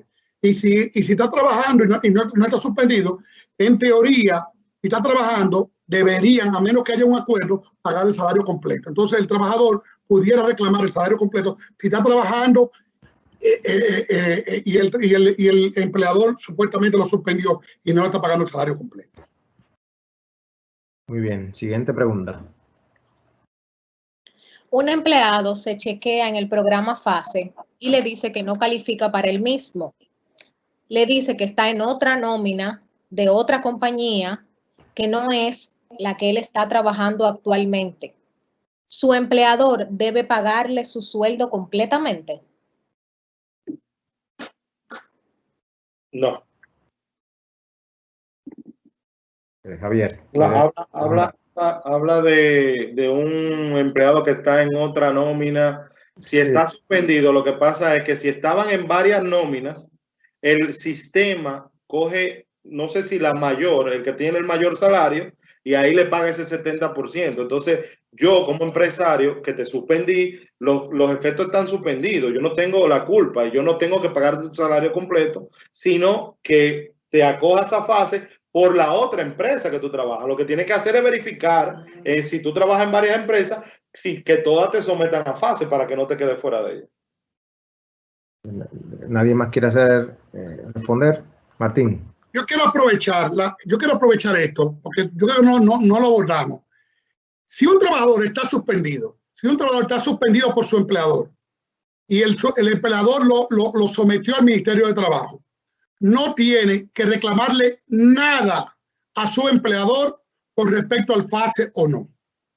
No tiene por qué reclamarle, porque el empleador lo que tiene que hacer es suspenderlo. Esa es la obligación laboral. Ahora, si el gobierno, porque el trabajador se beneficia de otro programa por la izquierda que tiene el gobierno, o que está empleado en otro sitio, o porque es militar, o porque trabajó en una empresa de la que no le correspondía el FASE, eso es una responsabilidad, eso es una relación del gobierno con el trabajador. Esto es para el que suspende. Okay. Otra cosa es para el trabajador que no se beneficia del FASE, otra situación que ya Carlos lo explicó, y no estaba inscrito a Seguridad Social, eso es otra cosa. Pero el trabajador que su empleador lo tiene inscrito a Seguridad Social y lo suspendió, el trabajador no tiene nada que reclamarle. Muy bien. Siguiente pregunta. ¿Es razonable el plazo de 5 días que están concediendo los inspectores del Ministerio de Trabajo a las empresas que continúan operando y no tienen conformado el Comité de Salud y Seguridad? ¿Es posible extender este plazo?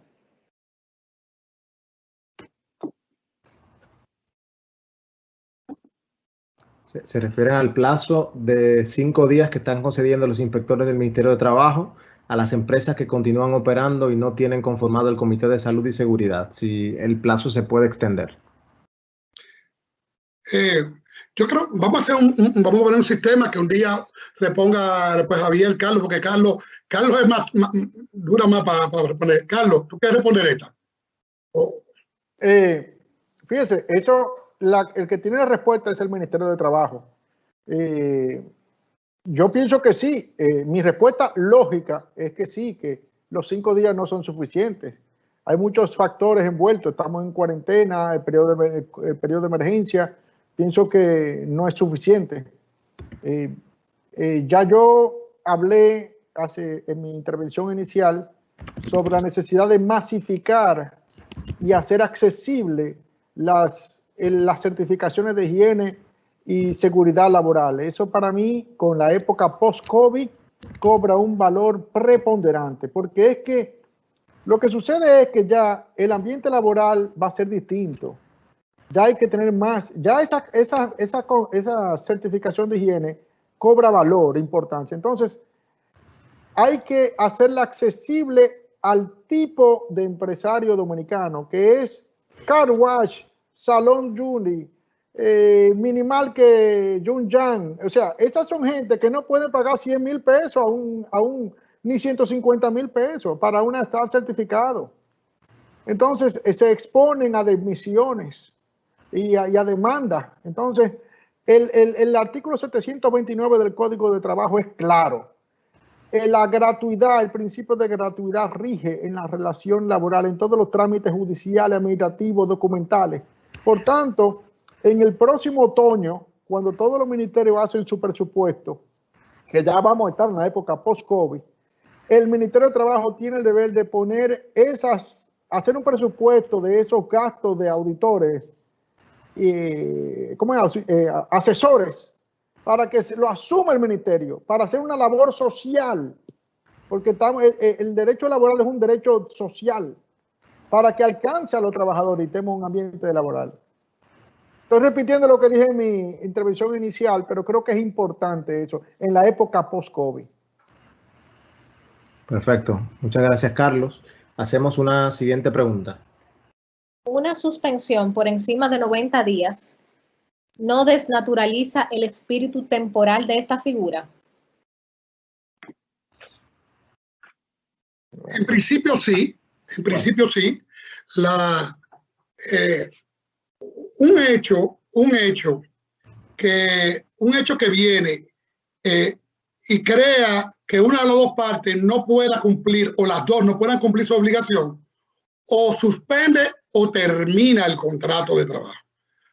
El Código de Trabajo en el año 92 estableció un límite solamente para la suspensión cuando el empleador es que la solicita por una causa de él. No así con la suspensión por causa del trabajador o por mutuo consentimiento, ponerle un límite de 90 días porque se entendía que 90 días es un tiempo suficiente para que esta causa momentánea pueda acabar. Ahora bien, en este planteamiento que estamos haciendo y que tenemos la realidad, porque es importante que la realidad a veces es mucho más rica de la ley, porque la ley quiere prever a priorísticamente una realidad. Y ya pasó eso antes con la quiebra de los bancos. En el Ministerio de Trabajo, con la quiebra de los bancos, tuvimos experiencia en eso, en el sentido de que en el sector hotelero se prevé que las suspensiones de contrato van a ser más de 3 meses. Entonces, ¿qué va a hacer? Si no se otorga una suspensión más de 3 meses, ¿qué va a pasar? Los trabajadores van a perder su trabajo, van a perder su nivel, su trabajo formal que tenían en una buena empresa por no poder admitir una suspensión, por ejemplo, de 15 días más, de un mes más o de 2 meses más. Yo pienso que sí. En cada caso particular, el Ministerio de Trabajo, conjuntamente con los sindicatos de trabajadores y con el empleador, van a ponerse de acuerdo para ver si es posible o no suspender más allá de los 90 días, porque se prevé que los hoteles comenzaron a cerrar en el mes de marzo, que los primeros hoteles se abran en agosto, septiembre, y cuidado más porque no hay vuelo internacional. Entonces, ¿qué van a hacer? Terminar los contratos. Si se termina el contrato, y esto es muy importante, si se termina el contrato por caso de fuerza mayor, no hay que pagar nada. Si se termina el contrato porque el empleador no puede dar el trabajo porque no hay, al trabajador no le corresponde nada. Entonces, ¿qué vamos a hacer? ¿Le corresponde o no le corresponde? Entonces, ahí está la cuestión de que es mejor la suspensión que la terminación del contrato. Carlos. Sí, este es un punto importante. Y yo voy a repetir algo que dijo, voy a empezar por lo que terminó Martín y después voy a lo jurídico. Lo primero es que si llega el caso que los 90 días persiste la situación y no se puede dar porque se interpreta literalmente el artículo 55, entonces hay que aplicar el artículo 68 que dice que el contrato termina por imposibilidad de ejecución y termina sin responsabilidad. Entonces imaginémonos a Juan de los Palotes, Juan Pérez, que tiene 15 años en un hotel de eso. Le va a tocar 0 de liquidación en el momento más precario de su vida. Eso no es justo. O sea, entonces, ¿qué pasa? Vamos a lo jurídico ahora. El que preguntó está razonando bien. Dice, ¿y no se pierde la temporalidad? Sí, porque es cierto, la suspensión se basa en la temporalidad. Pero en la mayoría de los países de América Latina, la temporalidad es 6 meses, 8 meses y hasta 3 meses. Nuestro país tiene una temporalidad bastante prolongada, 1 año. O sea que se trata de preservar el empleo por más tiempo. Entonces, eso es lo primero. Y lo segundo es que tenemos el artículo 59 que dispone claramente que la suspensión cesa cuando la causa que la motivó haya cesado. Por tanto, ahí está la base legal para concederla. No concederla se perjudica más. Y estamos en una situación que hay que tener repercusiones sociales en las decisiones que se tomen. Esta es una decisión de responsabilidad compartida. Primero, la empresa que quiere preservar el know-how de un personal que sabe bregar con su oficio. Tercero, un Ministerio de Trabajo que debe de velar por el empleo en una sociedad en que ya hay desempleados con esta situación. Y cuarto, unos tribunales que deben crear jurisprudencia y tienen la obligación de interpretar la ley. Entonces, ese es el sentido, entiendo yo, y creo que coincide conmigo Martín, en el que hay que abordar este tema. Javier. Sí, yo ahí, siendo, vamos a decir, el niño respondón y lo que me enseñó mi padre a siempre tener mi criterio propio. Porque recuerden que Martín y Carlos son 2 profesores míos y 2 grandes amigos que siempre trato de recorrer el camino de ellos. Yo creo que las terminaciones de esos contratos de trabajo, amparados, y me estoy leyendo, en el artículo 74, como dicen ellos, que es el caso fortuito fuerza mayor, y me voy a permitir leer lo que dice. Dice en una parte, si el empleador está asegurado en el momento que se produce el siniestro, deberá al recibir la indemnización por concepto de seguro reconstruir la empresa. ¿Y por qué digo esto? Porque esta situación del COVID, todo el mundo se retiró de la empresa, pero las empresas están ahí. Entonces yo creo que no sería una terminación sin responsabilidad.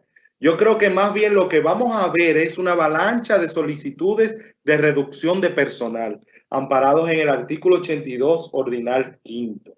Entonces, difiero de ellos en ese sentido, porque las empresas están ahí, las empresas no se han destruido.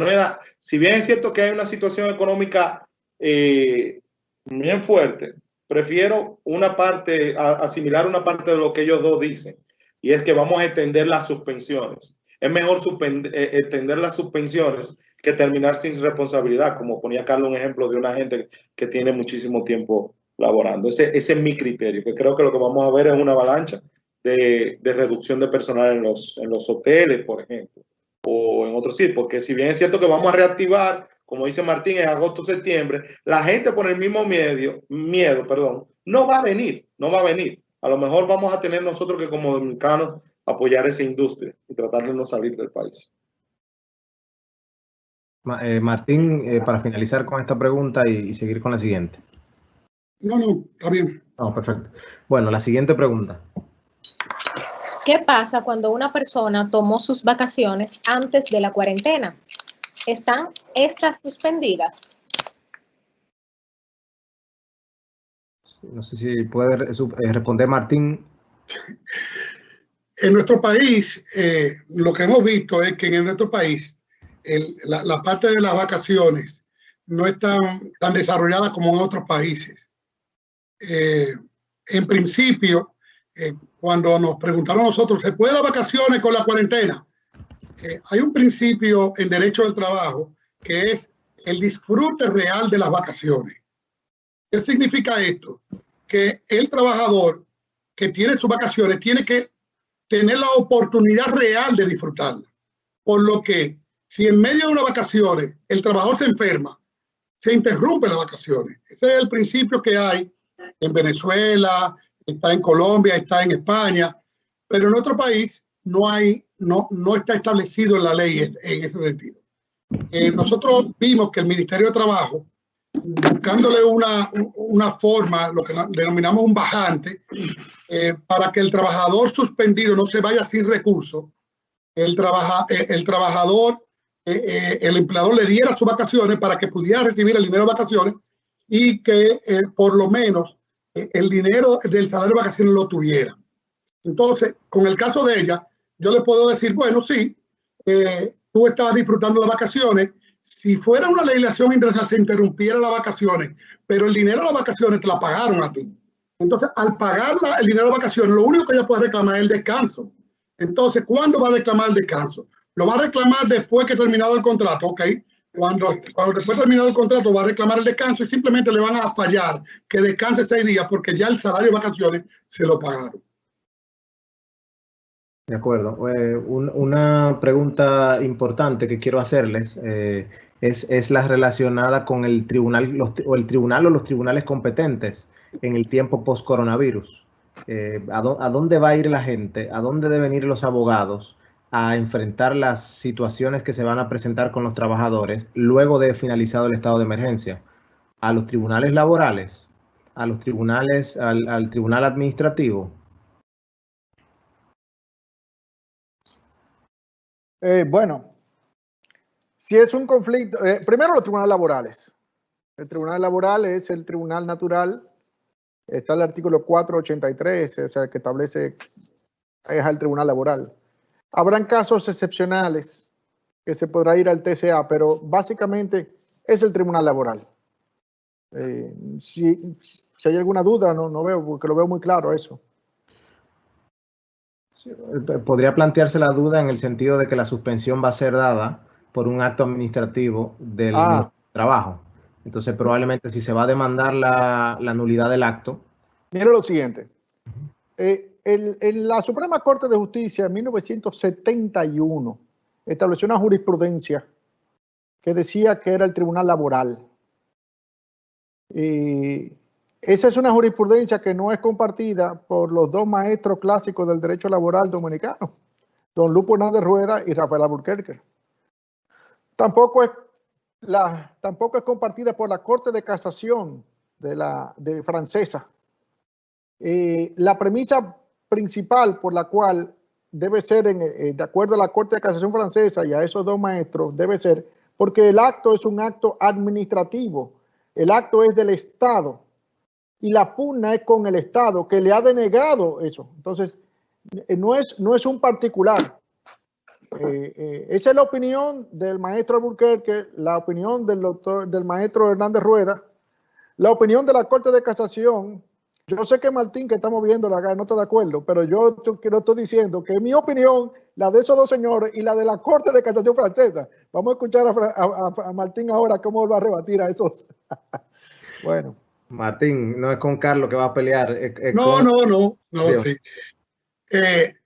Evidentemente es un acto administrativo, pero ese acto administrativo es para resolver un litigio entre empleador y trabajador. No es para resolver un litigio entre el Estado y el empleador. Esto no es un caso que está ligado al derecho administrativo, que es el empleador que tiene una relación con el Ministerio de Trabajo. No, esto es una potestad administrativa que le da el Código de Trabajo, pero en la relación empleador y trabajador.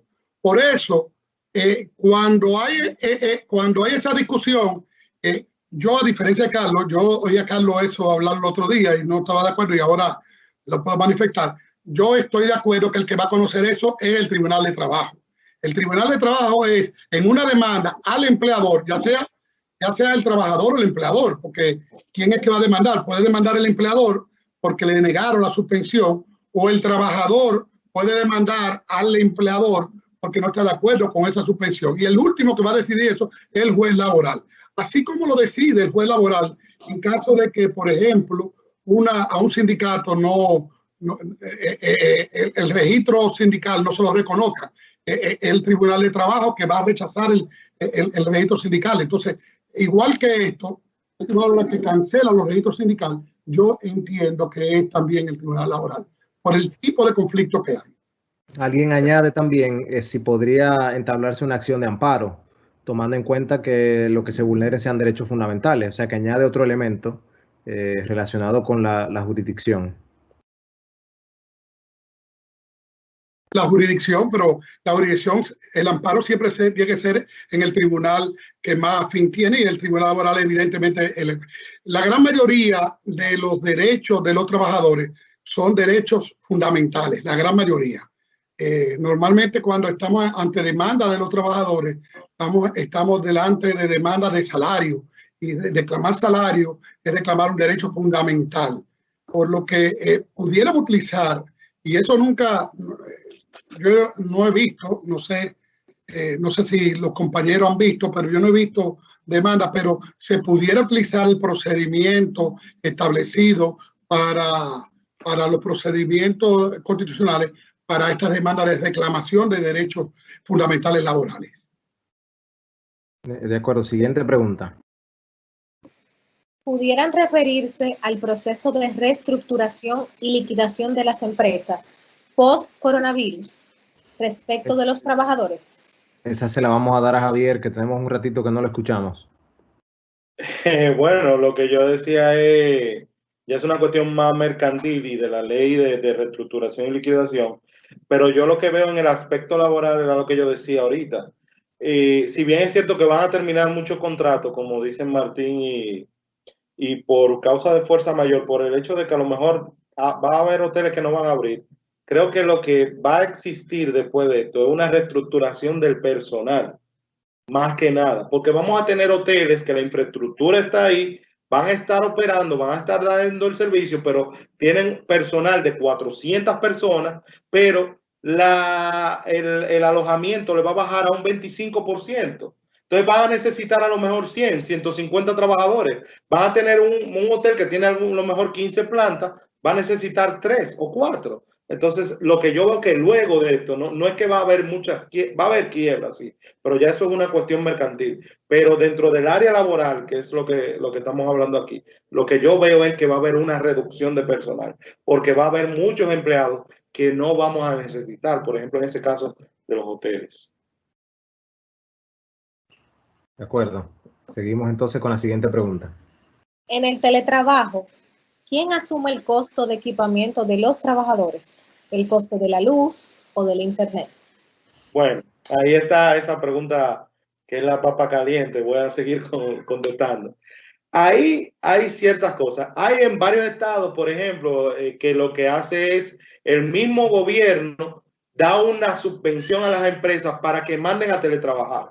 Y el gobierno le da un dinero anual o mensual a las empresas para que manden a sus trabajadores a teletrabajar. Ahora, aquí, que no hay regulación de eso, vamos a tener que estipularlo en el contrato de trabajo. Pero es probable, y como decía en mi presentación, las grandes multinacionales van a reducir sus espacios físicos en 1 millón de metros cuadrados, señores. O sea, vamos a mandar todo ese 1 millón de metros cuadrados, lo vamos a mandar a teletrabajar, porque la situación que creó el COVID se ha dado cuenta que sí se podía hacer. Claro, no es la manera ideal, no era lo que teníamos pensado, pero sí se puede hacer. Entonces, entiendo ahí que esos gastos van a tener que definirse, pero es muy cierto que también, como está pasando ahora y todo el mundo lo sabe, los gastos van a crecer exponencialmente de esos teletrabajadores.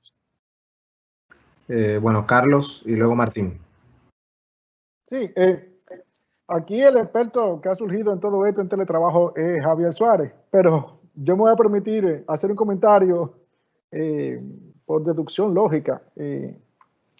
Como yo observo en muchos sectores de ventas, los vendedores rancheros, etcétera, algunos se contratan con vehículo propio, ponen combustible, otros a la inversa, mantenimiento de vehículo, una cuota de combustible, se lo pone el vehículo la empresa.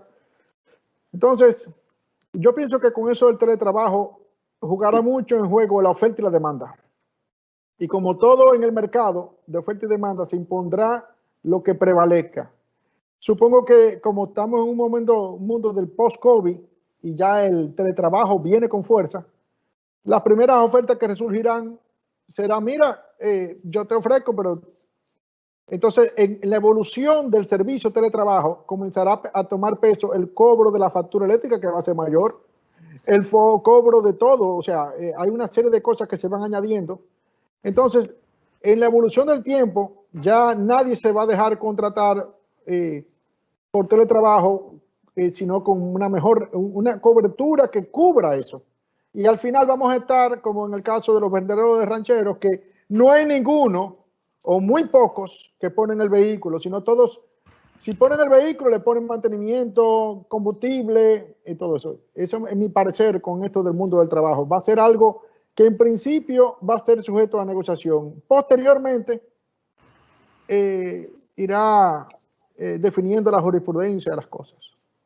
Martín. Ya, perfecto. Entonces pasamos a la siguiente pregunta. ¿Cuál será la situación de los empleados de los ayuntamientos regulados por la Ley de Función Pública, suspendidos o cancelados durante el tiempo del estado de emergencia? El indicado para responder eso nos parece que es Martín.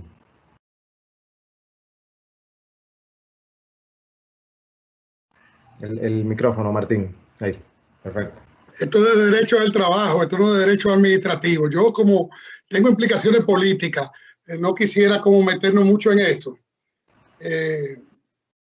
Yo pienso que ¿cuál es la jurisdicción que me están diciendo? ¿Qué es lo que están preguntando? No, lo que están preguntando es la situación de los empleados de los ayuntamientos que están regulados por las leyes de función pública y han sido suspendidos o cancelados durante el tiempo del estado de emergencia. Es decir, ¿hay algún tipo de diferencia entre la cancelación de los trabajadores a los que se les aplica el Código de Trabajo y a la cancelación o suspensión de trabajadores a los que les aplica la ley de función pública? Yo no soy muy experto en derecho administrativo, pero en el tema del personal, como un medio conexo, he trabajado un poco. El presidente dictó un decreto prohibiendo la cancelación de personas tanto de organismos centralizados como descentralizados. Sin embargo, en los ayuntamientos el presidente no tiene la potestad de establecer eso por decreto.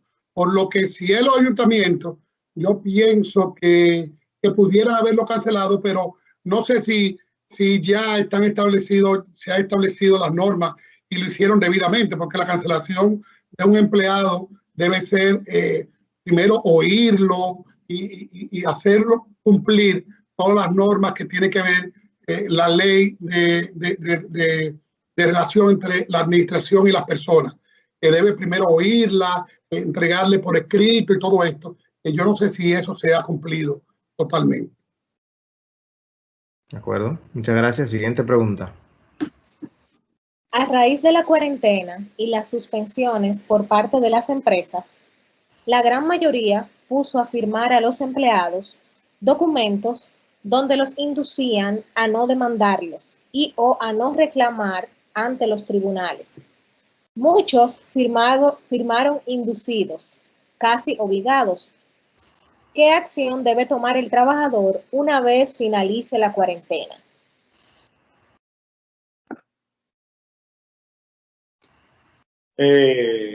Javier.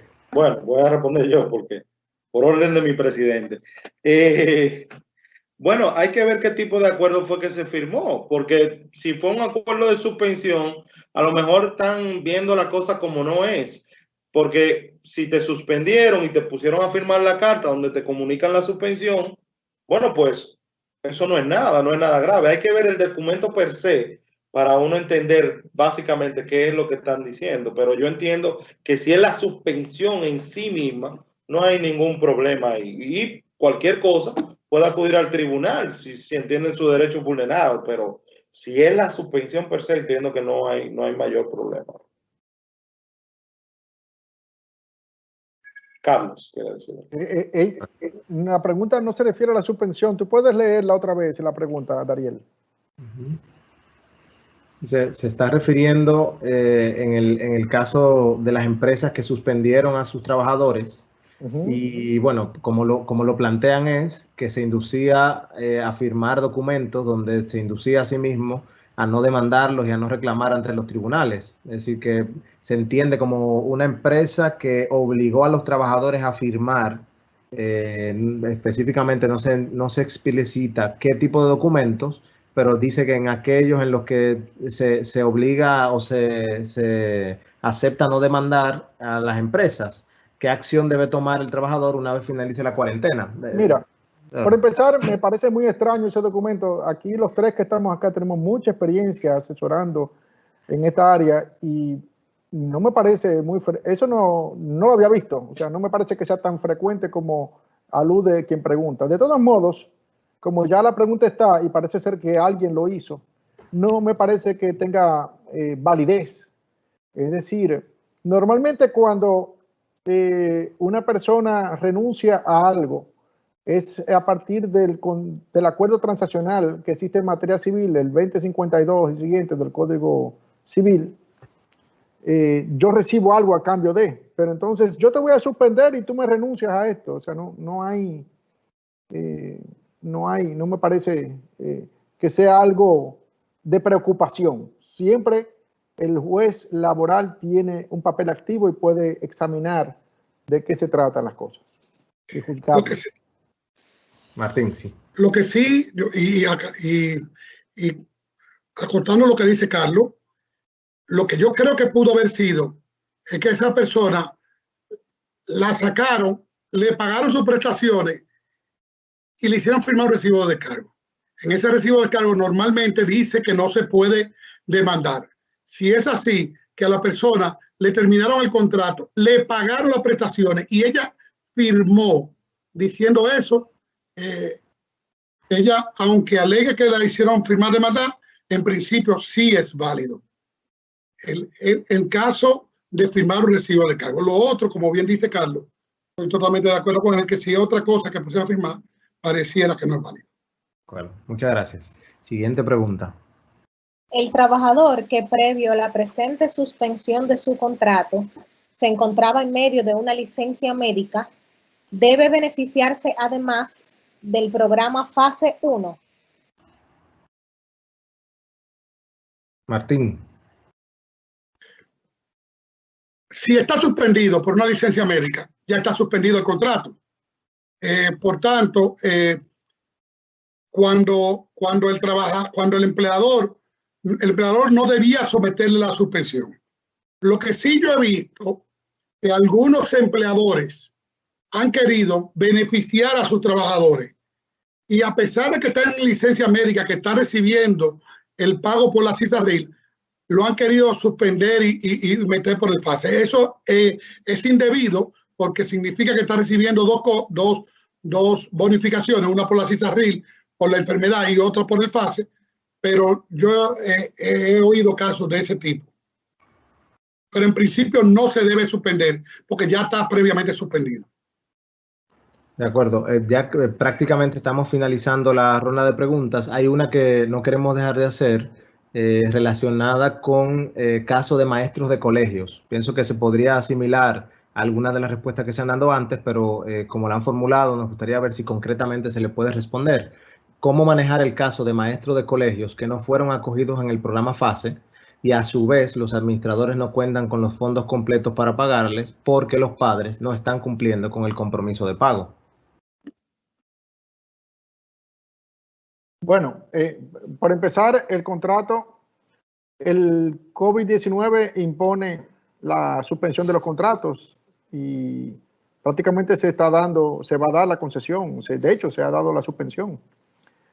Se aplica a FASE como algo opcional, pero el gobierno ha puesto sus condiciones para conceder o no su ayuda.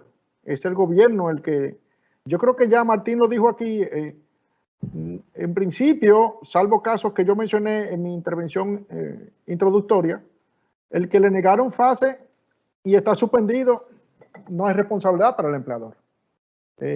Yo siempre exhorté desde que salió todo esto, apliquen a FASE como quiera e incluso impugnen. Inmediatamente se habilitó la vía de reclamación y muchos fueron acogidos, pero hay muchos otros rechazados. En el caso concreto que consultan, no tiene fondo, está suspendido el contrato, le rechazaron FASE, lamentablemente son víctimas de las exclusiones injustas, a mi juicio, del artículo 3 del decreto 143-20. No debieron excluirse tantas empresas ni se crearse tantas excepciones. Claro, no pago porque no me pagan. Un poco lo que planteaba también Javier con el tema de los hoteles. Es decir, no tengo generación de ingresos, entonces ¿cómo puede mantenerse la obligación de pagar a los trabajadores si no tengo fuente de ingresos? Hacemos entonces una última pregunta. Para fines de pago del salario de Navidad, estos meses en que los contratos se encuentran suspendidos y por tanto los empleados no están devengando ese salario, estos no deben ser computados para el pago del mismo, para el pago del salario de Navidad. No, eso es una pregunta Tadei. Eso sí, el tiempo sí va a ser, tomado en cuenta, pero en detrimento del trabajador, porque le va a rebajar el salario, porque como no está obteniendo salario, no está recibiendo salario, el salario 13 va a bajar exponencialmente, porque el contrato sigue, lo que está suspendido, y entonces como no se está pagando, no va a ser contabilizado para allá, y tampoco se puede contabilizar lo de fase, en caso de que se lo dé. De acuerdo, bueno, yo lamento no poder ponerles a todos en vivo, pero bueno, vaya un abrazo virtual para todos ustedes, para Martín Bretón, Carlos Hernández y Javier Suárez, y agradecer de nuevo a la Asociación Dominicana de Derecho del Trabajo y de la Seguridad Social, deseando que esta sea la primera de muchas otras actividades que pongan el derecho del trabajo en la palestra. Sobre tantos temas interesantes que son importantes tanto para jueces, juezas, servidores judiciales como para la comunidad jurídica en general, que es la labor de la Escuela Nacional de la Judicatura, de mantenerse fomentando la discusión de los principales temas jurídicos. Así que yo, en nombre de la escuela y del Poder Judicial, les reitero las gracias.